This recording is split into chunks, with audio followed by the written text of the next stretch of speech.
But I struggled as I read about the patriarchs Abraham, Isaac, Jacob, and Joseph. I was offended by their treatment of women. They each had multiple wives, and it appeared that they would just trade women and barter over bride prices. Jacob said that he wanted the beautiful Rachel, and her father said that Jacob needed to take his daughter Leah instead because she was ugly. See Genesis 29, verses 15 through 30. As the father of three daughters, I was horrified. How could these supposedly godly men treat women so poorly? As I continued to read through Exodus and Leviticus, I began to realize that there is a world of difference between the Bible explaining what is happening and God affirming and encouraging what is happening.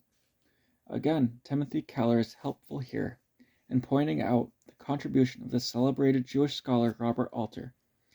Alter says that there are two instances in the book of Genesis that were universal in the ancient Near East. One, polygamy, the idea that a man can have as many wives as he wanted, and two, primogeniture, the idea that the oldest son should get everything, including all the inheritance in the family. However, Alter points out that when understood in context, the Bible is actually quite subversive about both. Take polygamy. Socially, culturally, and spiritually, the lives of these people are a mess. The children born in Abraham's relationships with his wives hate each other, and their descendants still do. Isaac's children fight, lie, and turn on one another. Jacob deceives. On and on it goes. There is complete dysfunction in the family. A careful reading of the story leads you to conclude that polygamy doesn't work out so well. Far from endorsing it, then, the Bible is actually quite negative about the practice. Or consider the practice of primogeniture, giving favored position in the family to the oldest son. This gets challenged again and again. God almost always chooses the younger son over the older one. It's Abel, not Cain, whom God uses, Isaac, not Ishmael, Jacob, not Esau. The Bible is telling us that this too is not the ideal practice. Treating women and children like this are not methods that God ordains or commands at all. Now again, imagine you rejected Christianity because of your shallow reading of the Bible. You would never realize that the narrative itself was working to accomplish, that it was actually in agreement with your concerns, using culturally appropriate methods to challenge the status quo that you simply didn't recognize. Others have rejected the Bible for similarly uninformed reasons. I know that for many years, university professors taught that the Gospel of John could not be trusted because the writer says there's a place called Bethesda that has a pool by the sheep gate, and that there are 5 roofed colonnades. John 5, verses 1 and 2. Because archaeological work had been done in that area, there was no pool to speak of, much less a gate or roofed colonnades. Scholars argued that this was proof the Bible couldn't be trusted. Swarms of students took that to heart over the next few decades and abandoned their trust in the Bible. They walked away from Christianity and died. And then, in the mid-1900s, archaeologists dug a little deeper. With their more advanced technology, they found the pool in Bethesda, the sheep gate, and the 5 roofed colonnades exactly as John describes. I've been to the site myself and have touched the colonnades. I nearly cried thinking of all the people who rejected the claims of the Bible unnecessarily. Nelson Gluck, a renowned Jewish archaeologist, has said that it may be stated categorically that no archaeological discovery has ever contradicted a Bible reference. Don't walk away at the first sign of a contradiction or a problem. Sometimes scientific study needs to play catch-up to the Bible. Over the past 2,000 years, there have been countless opportunities to disprove the thousands of geographical and historical references in the Bible. Verses referring to historical kings and places, texts giving numbers and events, and yet not one of them ever has been disproven. What if you had walked away from the Bible based on a misunderstanding, based on something that hadn't been revealed yet? That would be problematic at best and tragic at worst. Aside from these archaeological, more historical, objective examples, we sometimes reject the Bible for other problematic reasons, namely cultural convictions, of which we must be careful. Why? Because when we reject the Bible for cultural reasons, we are prioritizing one cultural belief over another, not because we have an objective and detached position from which to judge, but because we are a product of our own time and environment. Every human community shares and cherishes certain assumptions, traditions, expectations, anxieties, and so forth. Biblical scholar N.T. Wright says, which encourage its members to construe reality in particular ways, and which create contexts within which certain kinds of statements are perceived as making sense. There is no such thing as a neutral or objective observer. There is no such thing as a detached viewpoint.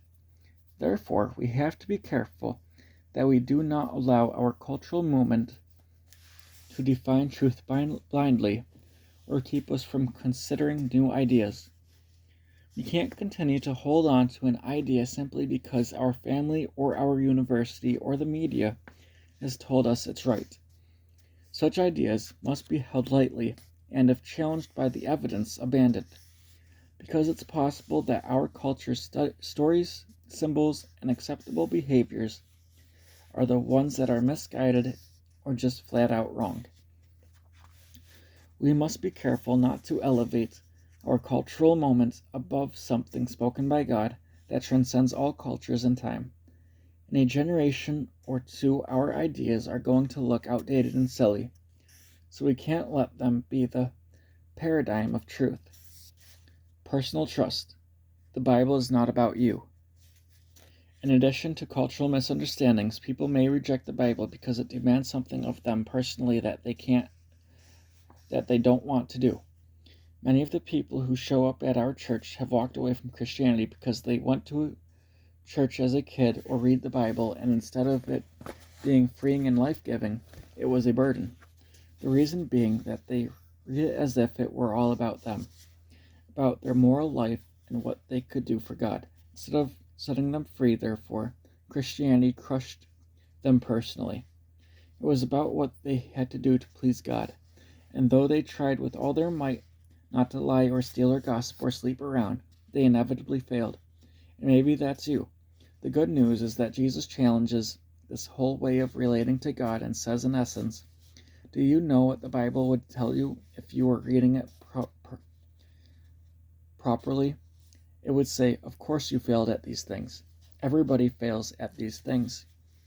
That's why you needed someone to succeed for you, and I am that someone.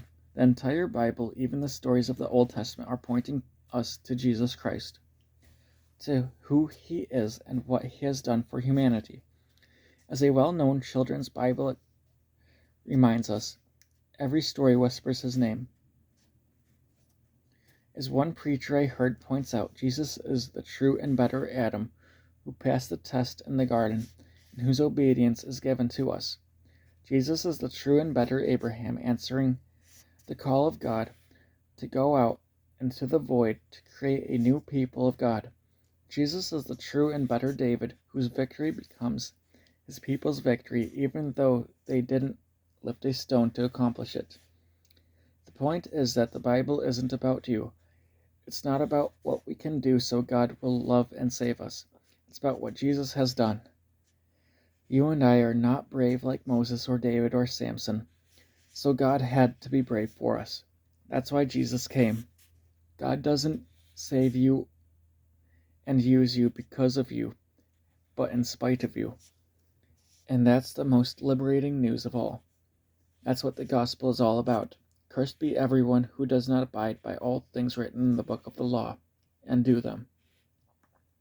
Paul says in Galatians 3:10, meaning if we fail to follow the law personally and perfectly, we are cursed.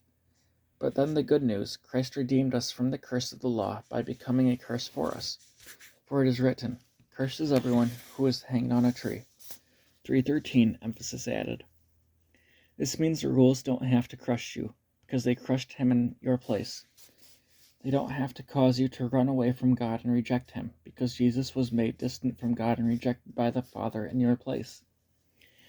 Where do we learn about this good news? The Bible. The book Augustine said is the face of God for us for now. What personal power does it have? As a young man, I believed in Christ before I ever entered a church. My encounter with God wasn't primarily with Christians or a church at all, but with the Bible itself. I would sit at the local parks or out in front of my high school, smoking half a pack of cigarettes and devouring the Bible. I read the stories of Jesus and his teachings and took them to heart. Over time, faith grew within me, and I started to believe and change. Moved from stealing cars, throwing rocks through people's windows, and doing drugs to becoming a 17-year-old who loved God and was lit on fire to change the world. Why? Because as I took the teachings of Jesus to heart and believed that he died to liberate me from myself so I could live for him, I found myself praying for people as they faced their own difficulties in life. I saw young people around me give their lives to Christ. I was living in a new mode of existence, a different level of perspective, influence, and joy. Not because a church told me to, or leaders were discipling me, or parents were guiding me. It was the Bible itself, or God through it, the word behind the word, changing me completely separately from his people. And this is the power of the scriptures, personally. They speak, and if we will listen and heed them and let them take us over, they will transform us forever.